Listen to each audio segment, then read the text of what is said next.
With next steps, I mentioned we're doing it for younger folks, Kemper and I. Mike Cole kind of came up with the idea, and Mike has been co-leading a group with me for more people at the 50-plus age that are kind of transitioning out of what they have been doing for career. And kind of figure out what's next. I mean, Carol, I talked to her about it, that, you get done, you've had a very successful career, 30, 40 years. You're not done working, though, and you want to still make an impact and use your skills.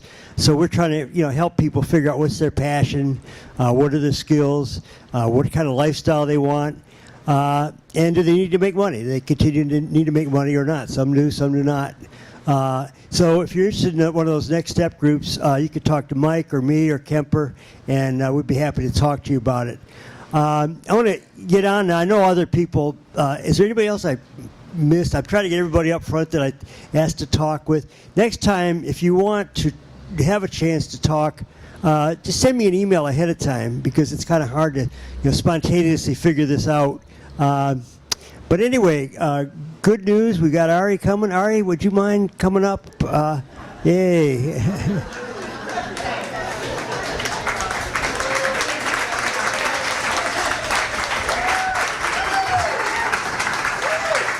So Ari, how old is the deli? How long is it? Doing something else. 42 and a half years. How much? 42 and a half. Woo! Well, that's how long I know Ari, because I walked in there probably the first couple days that they were working a small little deli.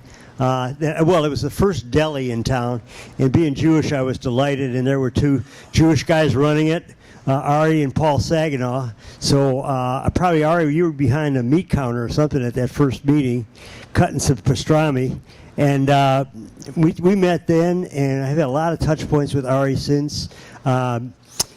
Maybe 10 years later, so he came to me and talked about joining one of my men's groups, and he was a really important member of a 10-person men's group, which is still going. Some people are still in it. And Ari then told a story about connecting with his father, who was kind of lost to you. He had been just cut off for a long time, as I remember it. Yes, but we're going to talk about dignity today. Well, but that was Tell that life story. that was a dignified story. But Ari then I wrote that up in one of my books. I think it was called Awakening from the Deep Sleep, A Guide for Men. And Ari's letter to his father is in that book. And then I've known Ari on and off. He's the man that pours water. If you don't know him, if you come to the restaurant, you'll see a tall guy in a T-shirt, very cool T-shirt, who is pouring water, and that is a delicious water from Zingerman's water, right? And Ari, one thing I told Ari I want to do is an exhibit based on his T-shirts. He has hundreds of these T-shirts. I mean, I hardly ever see him repeat a T-shirt. So I thought an exhibit of those T-shirts would be really cool. So if any of you want to, an art person that could put together, maybe even taking some pictures. I don't know. We need the real worn T-shirts, but they've been washed and all that. So, but how many like that idea? Hundreds of Ari's T-shirts. That would be a great art exhibit. Maybe we'll bring it to New York City. Yeah, I think the Whitney would like it, yeah. So Ari, with all that and listening to all that, thank you for your patience. I want to turn it over to a very dignified man, Ari. Thank you. I gotta figure out how to put this back. Bill, can you help get this back on me? Sure. And make it a little taller. While you do that, I'll start without it, but I'll use this in a minute. I'm going to just start by saying thank you very quickly to all of you. I'm going to use the mic in 1 second, but I don't want to wait any longer. No, in seriousness, thank you all. It's 42 and a half years is kind of wild, but we would not have been able to do it without being in such an incredible community, without so many great people. And I want to appreciate Sierra and Mandy and everybody from the Roadhouse who did all the work to make this possible so we could come in and do all of this.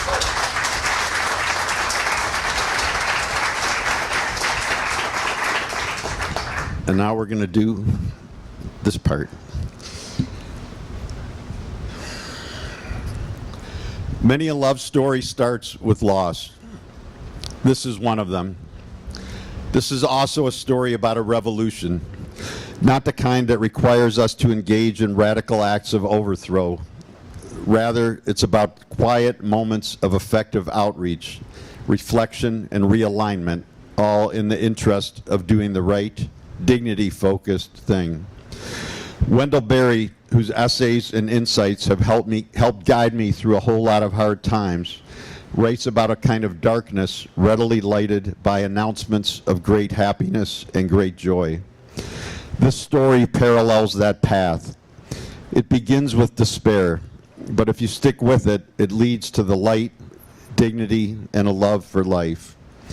En route, the story explores some of the wonderful ways in which each of us can make a meaningful difference in the lives of everyone around us and our own lives in the process. Over the 18 months or so that this work has been taking place, Dignity has brought great benefit to my life. I believe it can do the same for you and yours. So that's a little beginning of the pamphlet and of this story. It's hard for me to stand still with a stand-up mic, so I'm going to apologize for not moving around like I would normally do. So I'm going to ask for help. Wayne Baker, I don't know if anybody knows Wayne, retired now, lives in Arizona, but still, I think, sort of not retired on the faculty at U of M. They just wrote another case study about it, but he wrote a great book called All You Have to Do Is Ask, so I'm going to practice Wayne's thing.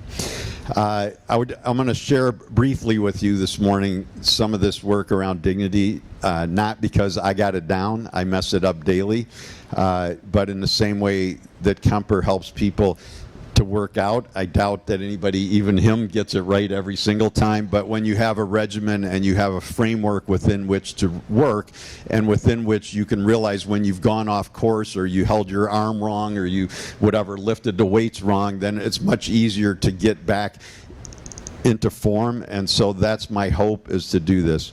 I'm going to share with you what I've learned about this in brief and how to go about making it happen. And there's, I don't know, 100 people in this room. There's only 100,000 people that live in this town. The amount of influence that's in this room is enormous. And I really believe this is where, like, yes, vote. You have a newsletter that you've all shoved underneath something, but it has an essay about democracy, which I wrote because it's a moment that we need to act. And by the way, I'm not going to get through this presentation without crying, so I apologize. So I'm not going to go through our story. It's Zingerman's. Y'all know it. If you don't, it's all over the place and in all the other books. And so somebody in the room could help you when we're done while you grab a piece of coffee cake for the road. I'm going to tell a different story of Zingerman's.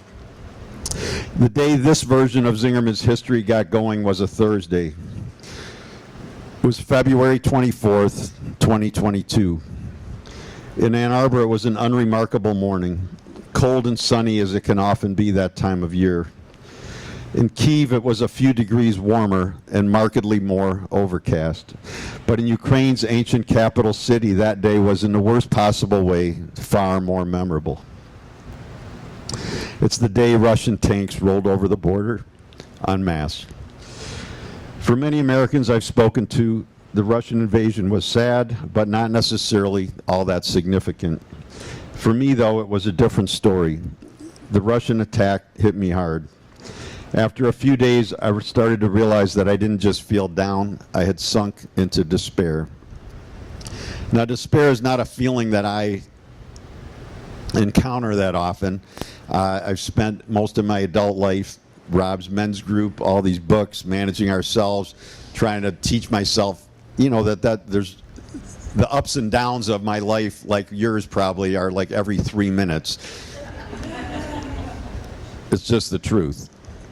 But to get to where you are and where I am in life, we learn how to deal with those things. But every once in a while, something happens, a death, a tragedy, whatever it is. We're all hit differently by different things. Yuval Noah Harari, the historian, says there's no hierarchy of emotion. So I'm not here to tell you the Russian invasion is worse than the other horribly tragic situations going on all over the world. I'm just here to tell you it's one that hit me hard. So when I really find myself in despair, the one thing that often can help me is I start to study. I'm a Russian history major. I know you don't believe it because I'm up here talking, but I'm an awkward introvert who's really only comfortable sitting in the corner with a book. And so I started to study. So I knew a fair bit about Russian history. I'm not a U of M PhD professor, but compared to the average American, I probably knew a fair bit. But I realized I knew really next to nothing about Ukrainian history.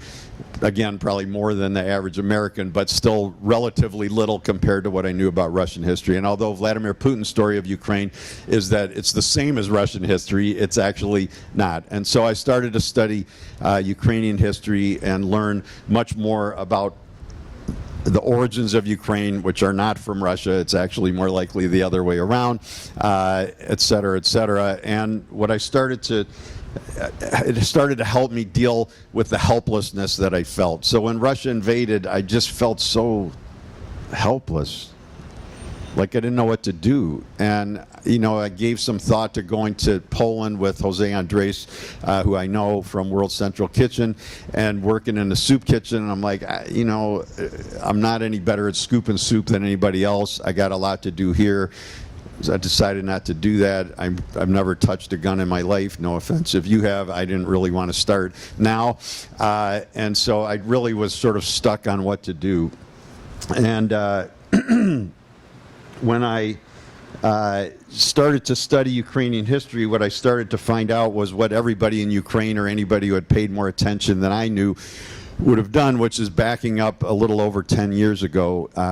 So right around now, the then president of Ukraine was in negotiations with the European Union to create a much stronger connection, a much more open connection with the EU. And in Ukraine, this was a big deal, and this I understood from years of studying Russian and Soviet history. So for us, it's no big deal. Like we have employees, we have one who just went to Spain for the summer to attend university in Madrid. Awesome. For you and me, not a big thing. But if you live in Ukraine or in the former under Soviet rule, that was not an option. And so the idea that for the first time people in Ukraine, young people, would be able to go to Paris or London or Rome to travel when you're 18 and see the world was a really big deal. People were very excited. At the last minute, he pulled the plug on the deal and instead signed a new deal with Russia. And people, I would imagine, also went into despair, especially young people, because if you're my age, then at least whatever, you've dealt with it, you're used to it, you may not like it, but you've spent your life acclimating. But if you're 18 and your whole life is in front of you, and you started to have this high hope for a better future, and then the lights went out, it was a really difficult thing. So immediately after that, on the 21st of November in 2013, people went out onto the main square in Kyiv and started to demonstrate. It's called the Maidan. You may have heard that. And they started to demonstrate, and they stayed out there anywhere from a couple thousand people all the way up to 200,000 people all the way into February every night. Now, Kyiv's weather is not a whole lot different than ours. So this wasn't sleeping on the street, which I'm not saying is good anywhere, but this wasn't sleeping out on the open square in Miami. This was the same weather we got, and all of a sudden you're in December, January, and into February. And it kept going until on February 22nd of 2014, so 10 and a half years ago, on February 22nd, essentially they threw out the Russian-sponsored leader. And that act was called the Revolution of Dignity. And when I read that, I was like, I know what to do. I don't feel helpless anymore. What I can do is make dignity a reality here. Because here's what I'm going to suggest. In a country where dignity is the norm, people like Vladimir Putin cannot be in power. And conversely, where people like Vladimir Putin are in power, we cannot work the way we work. And the piece that you have in the newsletter, the print newsletter, is about democracy, not just the country, and it doesn't mention any candidate's name, but you don't need to be that smart to figure out Lisa's answers. But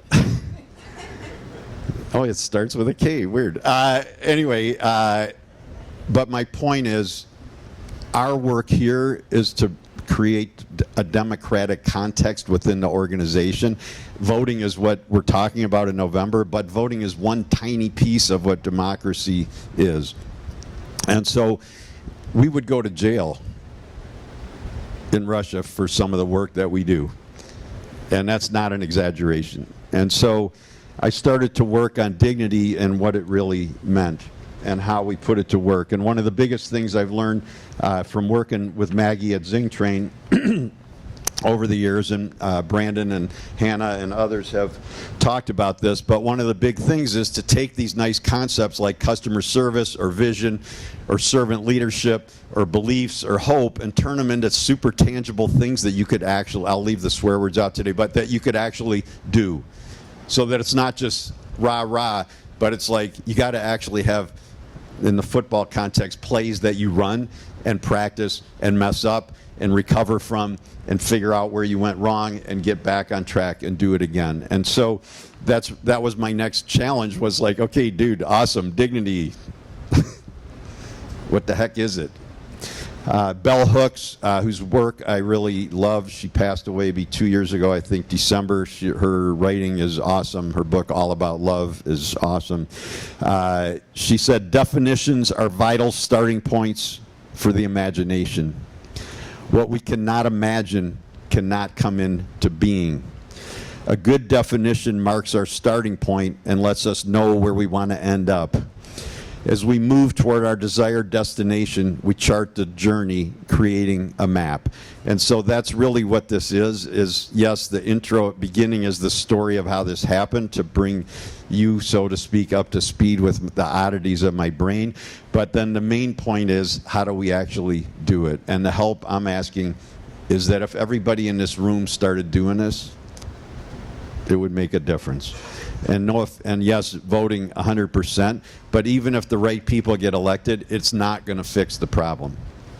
It just keeps it from getting worse.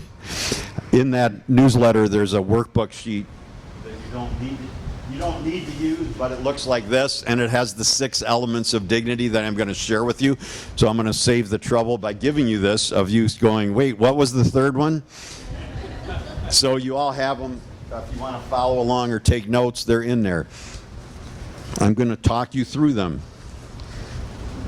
I can't guarantee these are the right 6 elements, but it's now been a couple years that I've been working with them. They seem to work. You're welcome to add another element. Sorry, Lisa, I took yours away.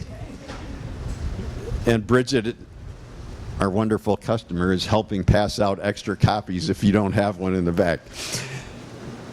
Bridget, we got one. We got 2 left. One needs over there. We can make more. So these are the 6 elements that I have come to believe if we do these 6 all day, every day, this makes dignity a reality. The first is to honor the humanity of every person that we deal with.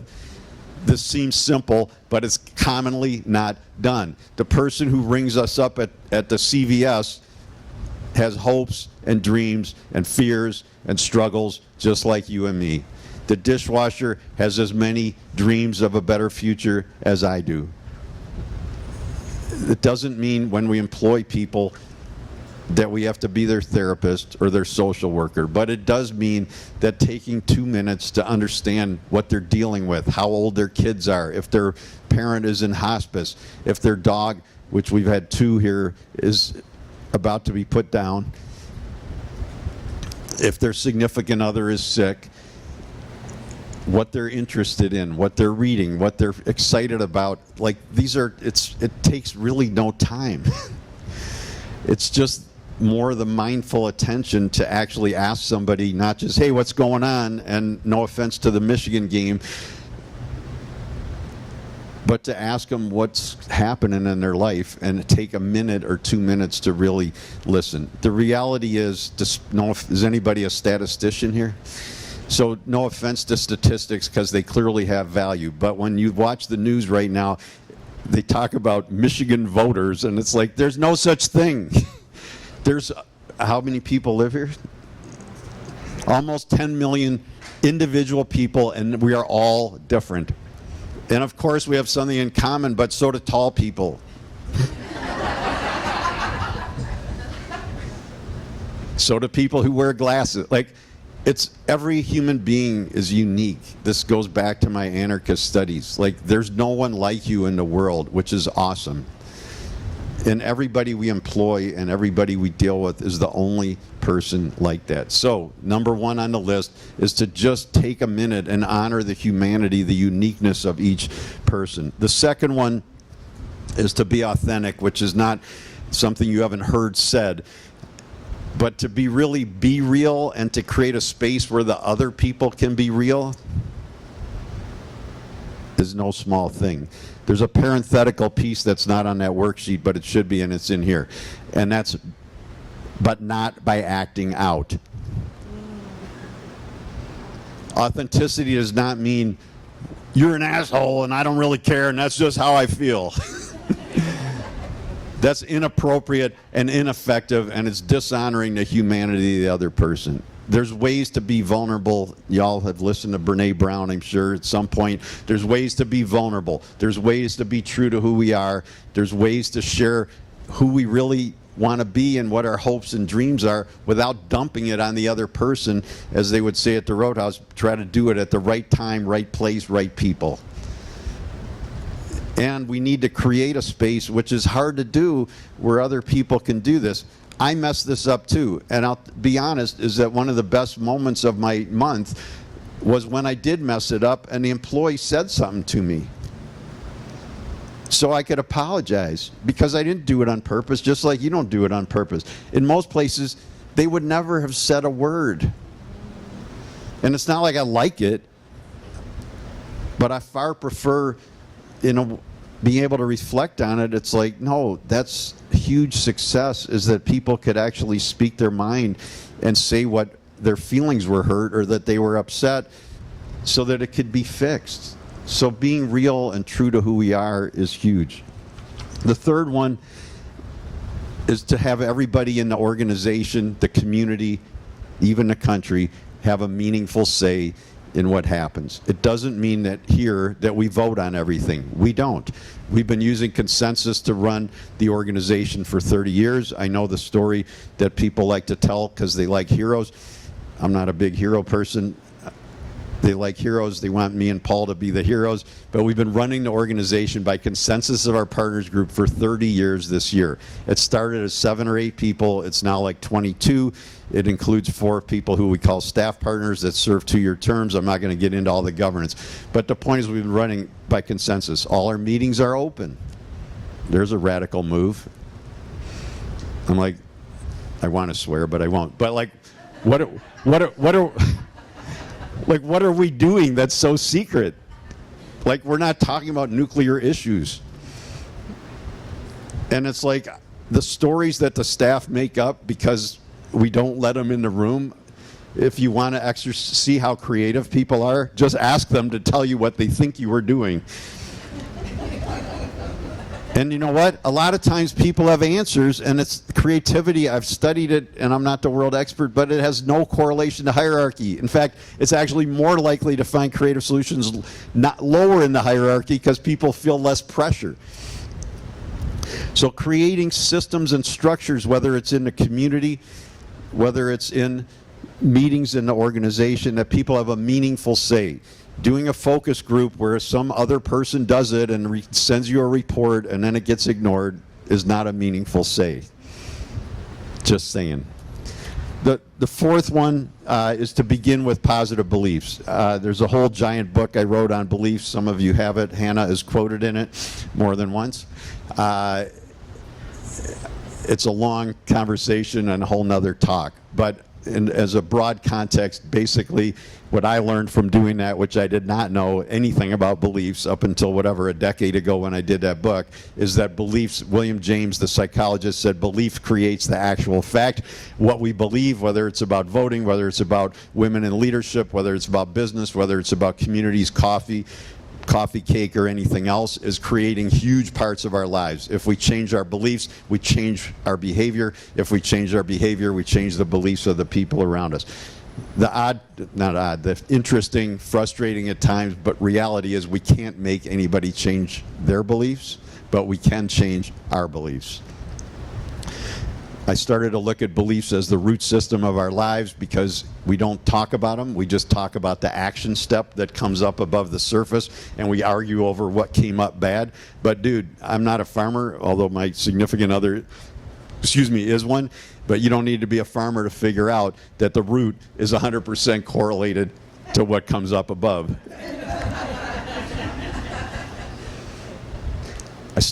I like simple models like what I'm telling you today that honor the natural complexity. These are 6 elements. It doesn't tell you how to honor the humanity of the person you're with. It just reminds me and you to do it. So 3 broad categories of belief. Again, there's 600 pages in the book. Negative beliefs, neutral beliefs, positive beliefs.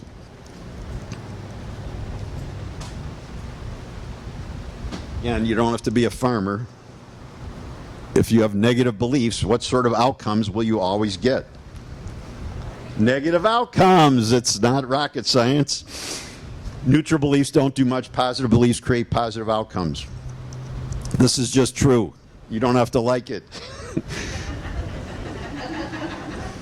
But it's like gravity. If I let go of the book, which way is it going to go? But what if I think it's going to go up? Still going down. Negative beliefs always create negative outcomes. You cannot create positive outcomes from negative beliefs. This is not to say there's no problems. There's lots. But you can have negative beliefs about a problem, which is basically we're victims, we're screwed, we're stuck, it's his fault, it's her fault, they. Or we could take ownership of the situation and say, this is terrible, let's do something. Okay, food gatherers, which you all know about, was Paul's idea, and it was him, in hindsight, taking positive beliefs about a big problem. That's how it started, okay? So this is asking all of us to start with positive beliefs about the people that we deal with. It doesn't mean I like what they say, but it means I'm going to start with the belief that they're doing the best they can. It doesn't mean I just let go of the situation. I may need to have a talk with them and share authentically in a dignified way my concerns, my expectations, that I can't continue the relationship if this continues this way or whatever it might be. But it doesn't assume that they're a jerk. It doesn't start with the belief they're trying to mess me up. It doesn't start with the belief they're a bad person or they're terrible or they're whatever. Whatever their parents did to them or whatever happened, something happened. I'm not saying don't deal with it. I'm just saying it's so much less stressful to start with the positive. Isaac Asimov, anybody heard of him? Oh, dude, awesome. I'm so weird I read his biography. Anybody read his biography? Okay. It's good. It's good. A lot of science fiction writers like Ursula K. Le Guin were actually very anarchistic. Yes, Carter? He's written more books than any other person ever who's lived. This wonderful picture of him sitting with his books piled in the shape of a chair. It's just a beautiful... Carter's, you have kind of the same sideburns he had too. Carter's saying that Asimov wrote more books than anybody else, and there's a beautiful picture of him sitting in a chair-like edifice built of his books. Anyway, Asimov said, to me it seems to be important to believe people to be good, even if they tend to be bad. Because your own joy and happiness in life is increased that way, and the pleasures of the belief outweigh the occasional disappointments. To be a cynic about people works just the other way around. It makes you incapable of enjoying the good things. So the fourth element is to begin with positive belief. The fifth element is to help everybody get to greatness. The typical business model is that employees are interchangeable machine parts that we tolerate, and like your machine part, you don't want it to run out of oil in your engine because things won't work or your hoods won't work. So we try to take care of them. This is a different thing. This is where we hire people to help them get to greatness. So greatness could be that they want to be a partner in a Zingerman's business. Greatness could be they came to work here for 3 months during the summer and they're 16, and there's everything in between. So it's not my version of greatness, it's their version of greatness. And if greatness means that they want to do something that can't fit within our values and our vision, that's fine too, but I could help them go somewhere else, and I mean that from the heart, to go do what they want to do. It's a very different mindset, not just to be nice to people, but to think about our role as leaders, which is how do we help them get to the greatness that everybody's capable of, I believe, and everybody can create in their lives if we help. The sixth one I think is the hardest, and that's to create some meaningful sense of equity. I don't have the easy answers. It is obvious to anybody who studies societies that when there's too much inequity, it doesn't work. That's just true. I'm not judging. It's a struggle. I don't have the easy answers. When I teach the new staff orientation class, which I still teach, and there's an essay in the beliefs book about why I still teach it. I just did it the other day. I tell them the truth. I'm like, y'all, it's not going to shock you that my pay is higher than yours. Duh. But if my pay was as much higher than yours as some of what you read in the news, it's not going to work. And so, and equity is not just about money. It's equity of resources, equity of social capital, equity of energy, beauty, art, pottery, whatever it might be. But to be able to create a setting, the setting in which people have some access to equity. So these are the 6 things that we honor the humanity of everybody that we deal with, that we're authentic and create a space that they can be authentic without acting out, that everybody gets a meaningful say. It doesn't mean they're in charge. It doesn't mean everybody gets their way, but that we truly listen to what people are saying and reflect on it, that we start with positive beliefs, that we help everybody get to greatness, and we're mindfully at least attempting to create some construct of equity so that it's less inequitable than it can be. Russia has the highest economic inequity in the world, and the United States, I believe, is number 2. So I'm going to pause for a minute, and I'm going to suggest you pair up with somebody near you. It could be the one you came with, or if you're tired of talking to them, it could be somebody you don't know. So what I want to suggest is, imagine if we all, me included, did these 6 things all day, every day. And when I feel like something I'm talking about isn't really going to matter, I'm like, imagine if Congress convened and did these 6 things for each other all day, every day, and not just for each other, but when they went in the cafeteria, that they didn't just keep talking to each other, they actually treated the person working the counter, and I've been that person, the same way that this is talking about. So I'm going to, can I ask you to do that? Take 5 minutes and just talk about what this means to you, whatever, and then we'll reconvene and I'll share a few more things and we'll close out. Does that sound all right? Yes. Okay, make noise. Okay, I'm going to bring you back. Although I'm in no hurry, but Testing, testing. okay. So it's called a good problem. No worries. I don't mind. I'm an anarchist. They can keep talking. So in my ideal world, we'd hear from everybody, but we have a few minutes.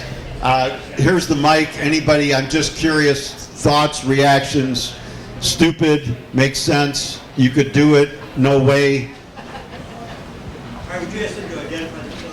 And Rob would like you to identify yourself.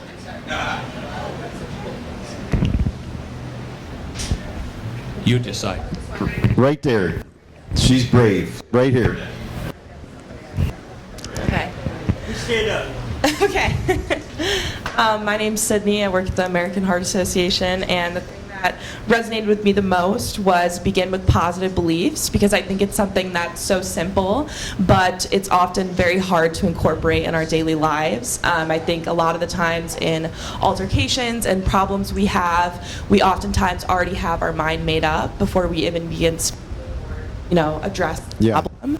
And so I just really liked that. It kind of, to me, was like, just give everyone the benefit of the doubt. Maybe someone made a mistake because something is happening in their personal life, or they're having a really bad day, or we talked about maybe at a work problem, Anthony said maybe it's a lack of training, a lack of leadership. And so I just really liked that one, because I think it's oftentimes very easy to think about, but harder to incorporate. Yeah, it's actually easier once you practice it, just like what Kemper teaches people how to work out. We're not used to it. Thank you so much, Sydney. Anybody else? One or two, couple more, and then we'll Hi, Jerry Benjamin with Raymond. The thing that resonates with me is the human dignity. Sorry. I'm never accused of not being loud. The human dignity, and again, it depends on your view and your worldview. I personally believe that we're created in the image of God. Every life, every human life has tremendous value because of that. And then the other thing that really stood out that I think I've learned over time is taking the focus off objective at times to understand the person, which you talked about. It is amazing to me when you do that, the number of stories that people are dealing with would crush you, and they're here at work on time doing the best they can, and their personal life may be full of crisis at that moment.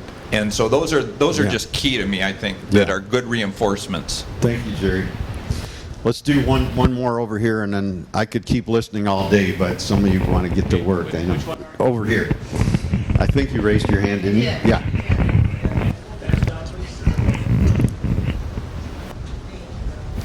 So Connie Noel and I focused on creating some meaningful sense of equity in every day. I'm sorry, I'm Kelly Meeks, coaching and consulting. And that ability to do some of the simple things, asking the name of people you're interacting with, whether it's the person delivering your mail or the checkout person at the grocery store or one that you encounter, and simply asking a question about them and sharing a little bit and giving them the opportunity to share, it makes them feel seen and heard, which we miss that simple step so often. And even though it's a small step, I think it does more equity. Thank you, Kelly. Yeah. So I'm going to encourage you to keep the conversation going. I'm going to share a few more things. For the three of you who don't already have it, my email is ari@zingermans.com. And I will answer you if I miss it. Choose positive beliefs. I don't miss that many, but I do miss some. And I also will say I do an e-news every week, which some of you get. If you email me, I'll send it back to you. So a couple last things before I wrap up. Over the last few weeks, and I wrote about it in the e-news yesterday, which some of you already saw, I started to realize. So I wrote this piece 6 weeks ago about democracy, and I didn't want to be somebody sitting there in November and say, I wish I would have said something. Janice Ray, I like her writing a lot. I have her new book. It's called Craft and Current. In the end of her new book, she says, "This is not the time to stay small. This is the time to stay big." Yesterday's e-news was my realization over the last 6 or 7 weeks that this work of democracy is a prerequisite. This work around dignity is a prerequisite for democracy. Russia votes. They got elections, dude. And you can go, they do. And they're very consistent, and it's scheduled in advance, and you go vote. But you don't have a meaningful say. Your humanity is not honored. It's not about your greatness. It's about a very tiny minority of people at the top's greatness. It's about inauthenticity because everybody says A when they all mean B. There's complete inequity. If we want democracy, it's not about voting. Voting's one piece, but it's about how we live. And this piece, I'm going to suggest, imagine a country or a company or a community where everybody feels honored for who they are, where everybody can be themselves and treat others in a way that allows them to be themselves, where everybody has a meaningful say, even though we know that none of us are going to get it all our own way, that we start with the belief that everybody in our company or our community is trying the best they can, where we're helping everybody around us, the person down the block, the person at the fire department or the post office or whatever, that they want to get to greatness and we can help them, and that we're trying to figure out equity even though we know we're never going to hit it just right. Like, that's the basis for democracy, and then we need systems to make that happen. But without this, it doesn't work, okay?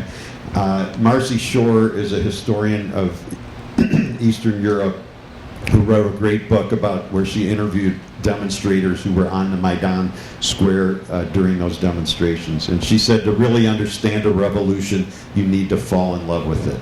So I'm going to confess that I've fallen in love with this one. Okay.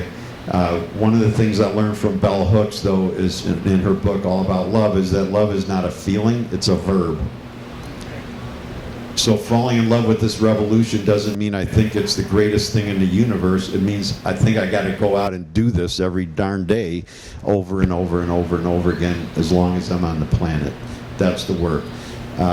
Howard Ehrlich was a very interesting anarchist writer whose stuff I like, and this is one of the things people don't understand about anarchism, but he said, who will make the revolution? And then he self-answered and he said, you and I, every day, all day. That's the revolution. People have been trained in history that aren't historians to look for big topplings of governments, but that's not revolution, that's overthrow. Revolution is when we change our own behavior and the culture and the society changes as a result, and that's why the 100 people in the room have the power to do this. In my fantasy, just you reading this pamphlet would all but assure the success of the revolution of dignity that I'm describing. But as I wrote earlier in the pamphlet, the sad reality is that most revolutions fail.